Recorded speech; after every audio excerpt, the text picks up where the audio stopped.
Baru-baru ini, wabah COVID-19 di China daratan muncul kembali. Menurut data yang dirilis oleh Pusat Pengendalian dan Pencegahan Penyakit PKC, tingkat positif tes COVID-19 telah meningkat secara signifikan sejak April. Meskipun demikian, pihak berwenang terus menyembunyikan kebenaran tentang epidemi tersebut dan informasi epidemi sangat tidak transparan. Beberapa warga China daratan telah menceritakan situasi sebenarnya di sekitar mereka, mengingatkan masyarakat untuk mengambil tindakan pencegahan dan tidak mempercayai perkataan dari pihak berwenang. Mr. Kai dari Zhangzhou mengatakan kepada The Epoch Times bahwa rumah sakit afiliasi pertama Universitas Zhangzhou, rumah sakit terbesar di Asia dengan 10.000 tempat tidur yang terletak di pusat Zhengzhou, memiliki begitu banyak pasien sehingga bahkan koridor pun penuh dengan pasien. Saat mengantarkan makanan pada siang hari, bahkan ada lebih banyak orang. 8 lift rumah sakit berjalan secara bersamaan, tetapi banyak orang masih tidak bisa masuk dan harus menunggu lama. Banyaknya orang bukanlah hal yang paling mengganggu. Hal yang paling menakutkan adalah meskipun sering terjadi kematian mendadak, rumah sakit sangat tertutup dan memalsukan penyebab kematian sehingga orang tidak dapat mengetahui penyebab kematian sebenarnya dari almarhum. Dia mengatakan bahwa dia memiliki 2 teman di sekitarnya, satu berusia 40-an dan yang lainnya awal 50-an. Mereka dalam keadaan sehat, tetapi mereka meninggal mendadak satu persatu. Penyebab pasti kematian mereka masih belum diketahui. Selain itu, bahkan jika mereka didiagnosis dengan COVID-19,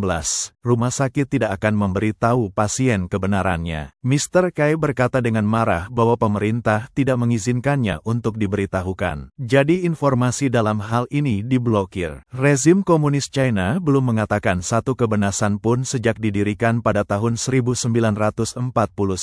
Ini tidak kredibel. Apakah jumlah pasien banyak atau tidak? Anda bisa melihatnya di sekitar rumah sakit. Sekarang konsumsi diturunkan. Jalanan sepi, tetapi area di sekitar rumah sakit sangat ramai. Mr. Kai mengatakan terus terang bahwa dia tinggal di Kungfujian Street, kota Zhangzhou. Ada 3 rumah sakit besar di dekat rumahnya, yaitu Rumah Sakit Afiliasi kelima Universitas Zhangzhou, Rumah Sakit Afiliasi ketiga Universitas Zhangzhou, dan Rumah Sakit Henangkor Polisi Bersenjata.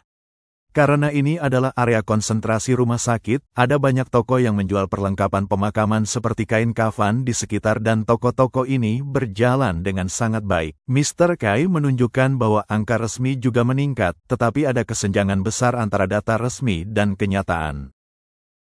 Ketika epidemi sangat serius, pihak berwenang akan sedikit meningkatkan data, tetapi data tersebut sangat diremehkan. Jika pihak berwenang mengatakan bahwa jumlah orang yang terinfeksi telah meningkat 10%, situasi sebenarnya setidaknya harus 2 kali lipat, yaitu peningkatan 30% atau bahkan lebih dari itu. Mr. Tao dari Gilan mengatakan kepada The Epoch Times bahwa banyak orang baru-baru ini mengalami demam dan pilek termasuk orang dewasa dan anak-anak. 3 atau 4 orang di sekitarnya telah meninggal dari segala usia. Beberapa orang biasanya dalam keadaan sehat, tetapi mereka meninggal setelah makan di pagi hari dan pergi ke toilet. Pergi ke rumah sakit dan dokter tidak akan memberitahu Anda penyebab kematian yang sebenarnya. Ini benar-benar kematian yang tidak jelas. Mr. Hua, seorang warga desa di Tangshan, dia mengatakan kepada The Epoch Times, sekarang rumah sakit besar penuh sesak, seperti pasar. Jumlah orang yang meninggal di rumah sakit tidak dapat dibakar di krematorium. Ini seperti akhir dunia. Orang-orang di banyak tempat di daratan mencurigai bahwa kematian mendadak baru-baru ini, paru-paru putih, dan penyakit kardiovaskular dan cerebrovaskular terkait dengan efek samping dari sesuatu yang diketahui semua orang. Beberapa orang menunjukkan bahwa banyak anak muda telah mengembangkan berbagai kondisi aneh seperti tekanan darah tinggi dan nyeri sendi. Miss Lu, seorang warga Tangshan berkata, ada banyak kematian mendadak dan krematorium sangat sibuk. Setelah orang-orang di sekitar saya menerima benda itu, banyak dari mereka menderita kanker serviks, kanker prostat, dan infak cerebral. Benda itu berbahaya bagi manusia. Mr. Wang dari Beijing berkata, orang-orang yang sebelumnya sangat sehat dan tidak memiliki kondisi kesehatan juga menjadi sangat rentan. Dia berkata, saya selalu berpikir itu masalah dengan benda itu. Jika Anda ingin keluar, Anda harus menerimanya. Begitu banyak anak muda mendapat 3 dosis. Setelah itu, mereka secara misterius berulang kali pilek dan mengembangkan paru-paru putih dan kondisi lainnya. Pada tanggal 21 Mei tahun 2025, sebuah truk di lokasi konstruksi di Puong, Shanghai, disegel untuk pengendalian epidemi, dan pengemudi dilarang turun. Sebuah video menunjukkan segel bertuliskan, "Dilarang turun," ditempel di pintu, menimbulkan kekhawatiran tentang legalitas. Beberapa hari kemudian, pada tanggal 26 Mei sebuah pemberitahuan karantina untuk seorang siswa sekolah dasar di distrik Huangpu, Guangzhou muncul secara online. Siswa tersebut telah dinyatakan positif COVID-19